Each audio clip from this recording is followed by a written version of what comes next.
Ibu-ibu, mau lihat pelitnya ibu? Coba kalau dia beli sayur. Hobi memang dia nawar. Kalau dia ke pasar, beda 1000, dia kelilingi tuh pasar. Beda 1000 tuh dia kelilingi. Bu, halo ibu.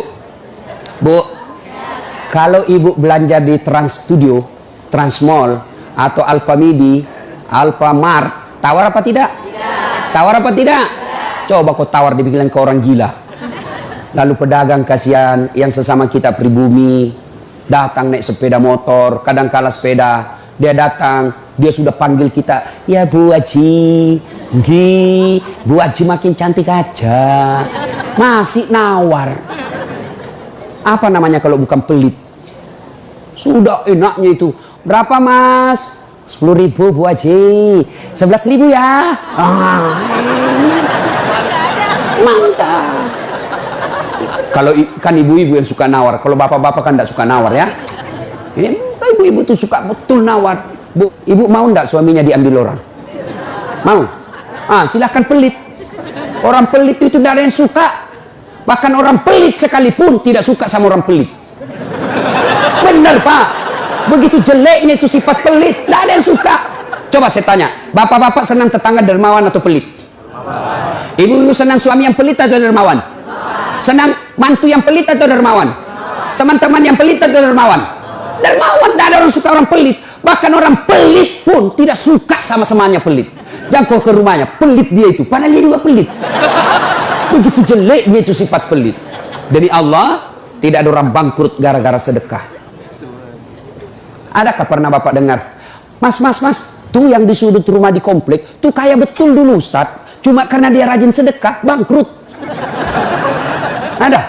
Tidak pernah. Biasa kita ini sangka buruk kepada Allah, tidak mau bersedekah karena sangka buruk. Nanti saya makan apa? Nanti saya makan apa? Jangan cemas rezeki, jangankan diambil orang, tertukar saja tidak. Cicak aja dijamin rezekinya. Tahu cicak? Tahu? Cicak makan apa ibu? Masuk akal enggak? Enggak masuk akal. Gimana caranya? Satu di dinding, satu terbang. Di mana ketemu? Enggak ada terminalnya. Kalau pesawat terbang, kita jalan, ada ketemunya di mana? Di bandara. Ini cicak satu terbang, satu di dinding. Di mana ketemunya? Tapi lagu kita waktu kecil kan, cicak-cicak di dinding, diam-diam merayap, datang seekor nyamuk. Nyamuk yang datang. Nyamuk yang datang. Allah jamin rezekinya. Lagu tidak bilang cicak lompat ke nyamuk. Setengah mati cicak, kasihan. Iya kan? Itu cicak, tidak sarjana, tidak punya kursus, tidak ada kaki, tidak ada otaknya, tidak cerdas, bisa hidup. Apalagi ibu, jangan pelit. Sedekah, Allah sudah jamin rezekimu. Bu, ada suaminya mulai selingkuh? Ada? Tidak usah curhat sama tetangga, apalagi curhat di Facebook. Tak kusangka kau begitu. Pret, beleng-beleng. Rahasia keluargamu kau ungkap di Facebook. Begitu mulai, bu, ciri-ciri laki-laki yang sudah mulai lain-lainnya. Kalau yang selama ini tidak pernah pakai sisir keluar, tiba-tiba rapi. Tidak pernah pakai parfum, tiba-tiba beli parfum malaikat subuh. Nah, yang tadinya keluar rumah tidak pernah pakai setrikaan, langsung rapi. Yang paling mencurigakan kalau dia terima SMS dalam kamar mandi. 70% wajib dicurigai. Nah, kalau sudah begitu ibu tidak usah curhat sama tetangga, lebih curhat kepada Allah. Bangun ibu sholat hajat, lakukan sampai 8 rakaat. Setiap 2 rakaat di sujud terakhirmu kau berdoa kepada Allah. Ya Allah, engkau yang membolak-balikkan rasa cinta dalam hati suamiku. Tidak mungkin aku bisa mengendalikan cintanya. Ya Allah, tidak mungkin aku jaga dia 24 jam. Engkau yang maha menjaga ya Allah. Ya Allah, pelihara suamiku dari godaan perempuan lain. Ini ada duit saya 500.000. Saya tolak bala besok ke panti asuhan. Mudah-mudahan 500.000 suamiku terhindar dari wanita jahat. Bismillah. Coba amalkan itu, Bu. Coba amalkan. Yang jadi masalah kalau suaminya juga sudah tahu rumusnya. Dia bangun juga sholat tahajud. Dia bangun pula sholat hajat. Istrinya sebelah, kamar sebelah, suaminya kamar sebelah. Ya Allah, capek sudah saya lihat istri saya, ya Allah. Ngamuk aja kerjanya, marah-marah aja, berat badannya juga makin tambah, ya Allah. Tak tahu dilihat dari mana dia seksi. Ya Allah, Ini ada duit saya 500.000. Tolak bala ya Allah. Mudah-mudahan istriku ikhlas saya kawin lagi. Bingung malaikat yang mana? Jangan pelit. Demi Allah. Tidak ada orang bangkrut gara-gara sedekah. Saya kasih contoh. Tanggal 4 kemarin, sehari sebelum lebaran. Ya, tanggal 3 malam. Ada anak-anak usia 19 tahun. Bapaknya Flores, mamanya Toraja, Kristen. Karena sering dengar ceramah saya di YouTube, akhirnya dia memutuskan diri masuk Islam. Desember kemarin, 19 tahun. Tanggal 3 malam, dia DM ke saya di Instagram. Ustaz, saya ini dicerita cara mualafnya. Kemudian besok sudah mau lebaran, saya belum punya baju baru Ustaz. Saya lihat Ustaz ini bagus-bagus bajunya. Di mana belinya Ustaz? Saya bilang sebenarnya baju saya tidak dibeli, bikin sendiri. Tapi yang lebih sebenarnya lagi, bukan baju yang bagus, saya yang gagal. Ya, sudahlah. Saya butuh baju lebaran. Saya bilang, kau datanglah ke rumah saya. Saya sediakan, kau pilih bajuku yang kau suka. Dia pakai tongkat, turun dari taksi. Wih, kasihan saya. Kenapa kakimu, Dek? Ternyata diamputasi kakinya. Dia singgah sholat asar, ditabrak mobil. Saya bilang, berat betul hidupnya ini anak. Diusir dari orang tuanya, Pak. Diusir, sekarang tinggal di masjid. Tidak disetujui, hanya dia sendiri masuk Islam. Diusir. Bilang, kenapa kakimu? Saya cerita. Sedih saya, sempat berkaca. Yang sedih Ustaz, ini tidak ada artinya ini kaki ketimbang iman saya kepada Allah. Luar biasa, 19 tahun. Saya ambil baju saya yang paling bagus. Kau pilih nih, Dek, mana kau suka? Bener, diambil yang paling bagus. Sempat juga saya nyesal. Sudah, karena saya buru-buru ke bandara, saya mau pergi khutbah. Ya, ini Dek, kau ambil 1 juta. Sudah, kembalilah dia, naik Grab lagi. Sudah, perjalanan saya ke bandara, masuk WhatsApp. Ustadz, berapa nomor rekeningnya? Wakil Wali Kota Balikpapan. Dalam hati saya bilang, kenapa lagi Pak Wali? Ada apa? Pada dalam hatiku, segeralah.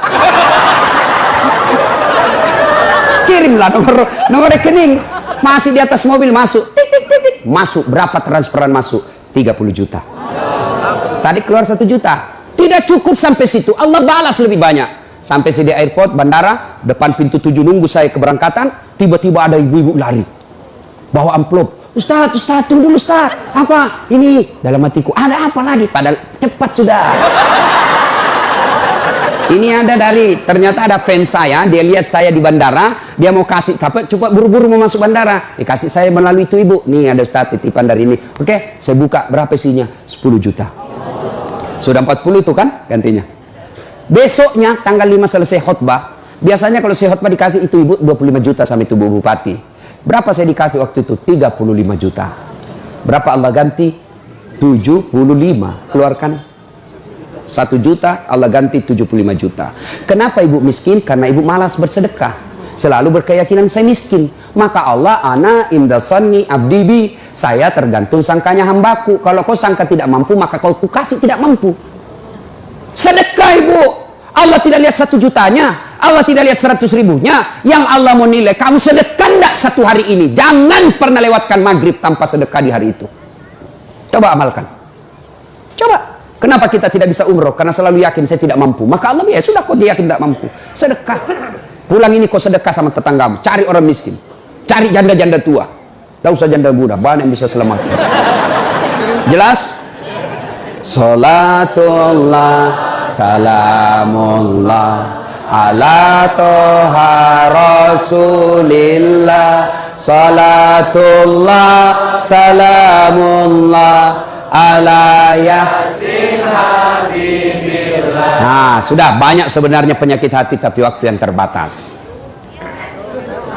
Saya cuma bilang waktu yang terbatas. Saya ada acara di Bandung ibu jam 10. Saya ini orang kampung. Saya tidak tahu Bogor ke Bandung jauh. Saya pikirnya 1 jam.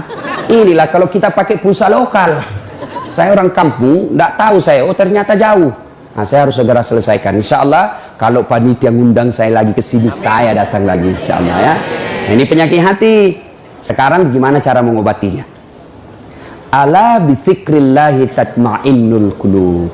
Ketahuilah dengan berzikir mengingat kepadaku, maka hatimu akan jadi tenang.